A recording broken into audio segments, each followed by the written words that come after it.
inevitable for him to come. His market study on the table for you to take with you. Thank you, John. All right, hello everyone, my name is Alan Wang. I've been a real estate realtor for 20 years. I own a brokerage right down the street over here. Real estate, residential real estate, everybody wants to know how the market's doing. COVID, well, I'm gonna bring you back to COVID, I'm sorry, I have to do that. When COVID hit, we were all concerned that the real estate market was frozen, we were gonna have a big issue with our real estate prices. Turns out that was not the case. Folks realized that if we're sheltering in place, we need bigger houses, we need a bigger yard, a bigger lot, we just need more houses. So actually the opposite happened.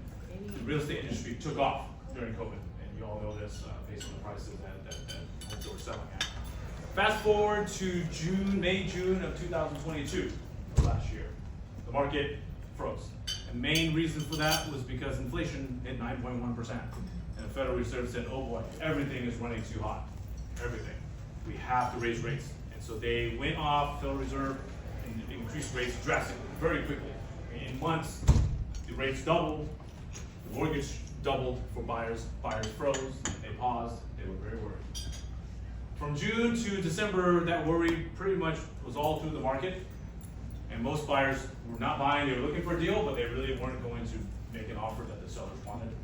Sellers were kind of shocked that they were holding on to numbers in the last market.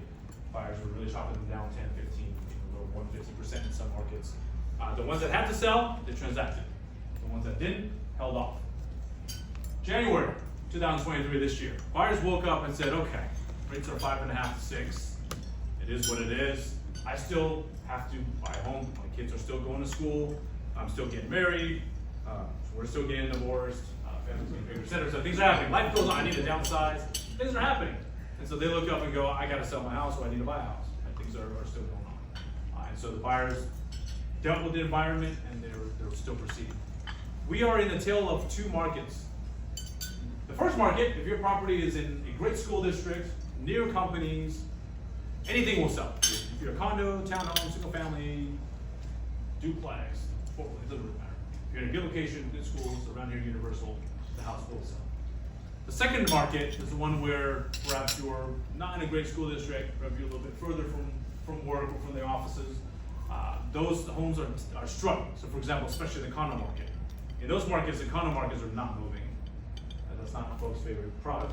Usually single family, people love those, or duplexes, or triplexes, or fourplexes. Townhomes, depends. The right bracket, it'll move. If you're a single family home, let's say, it's in more the upper end, where you're on the cusp of being, for a few $100,000 more, maybe I would be able to buy a house in a good school district. Those are struggling.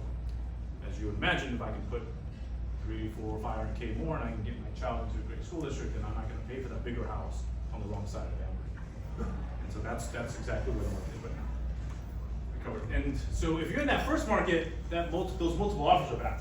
Those houses will 1 week, 2 weeks on the market max, sold in 30 days, minimum. That's at the max. You get all cash off, maybe faster. If you're in the second market, where you're not necessarily have all the school districts, then those houses tend to sit a little bit as you're trying to find the right market price for that property. Might sit for 30, 40 days. You make that price adjustment, and generally the market responds, and then that house will get sold. I will cover a little bit more about inflation, mortgage rates, stock market, and then of course the question around layoffs. Let's talk about inflation. I talked about this. June 2022, 9.1%. As of last month in May, we're at 4%. So whatever the Fed's doing, well, we know what they're doing. They're increasing rates aggressively. It's having an effect, which is good. It's going in the right direction. I don't have a crystal ball, but I do project that the Federal Reserve will likely hold rates steady, or if they do, they might increase a little bit, but it won't be that 0.75 that they were doing, possibly just a quarter. And hopefully this number continues to trend down. So far, looking pretty good. If you look at the data, February 6th, April 5%, now May 4%.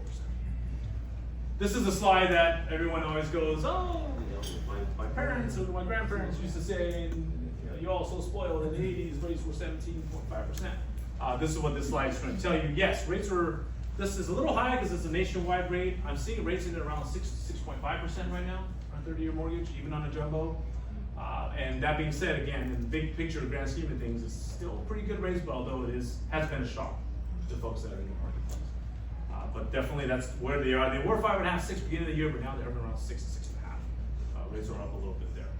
But again, we're kind of spoiled, right? If we look at the history of rates, I mean, not horrible, but the folks in this market are very spoiled. Here's some local rates. I won't go through that. NASDAQ. This was interesting. As I was doing these slides, last month my slide, the title of it was "Stabilizing Turbulence." This month I'm saying possible light at the end of the tunnel, with a question mark. And it's because during COVID, the stock market went up 21%. Everyone thought things were bad, and then it recovered 21%. Then last year, everyone got worried, and it went down 33%.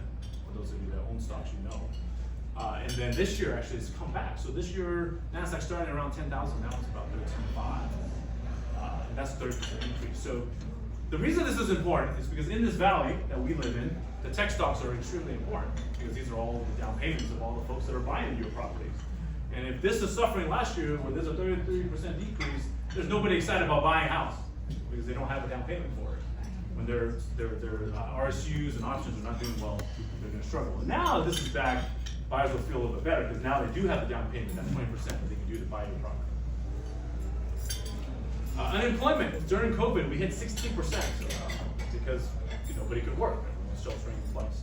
That number dropped to about 4.5% earlier this year, and it blipped up a little bit to 4.5%.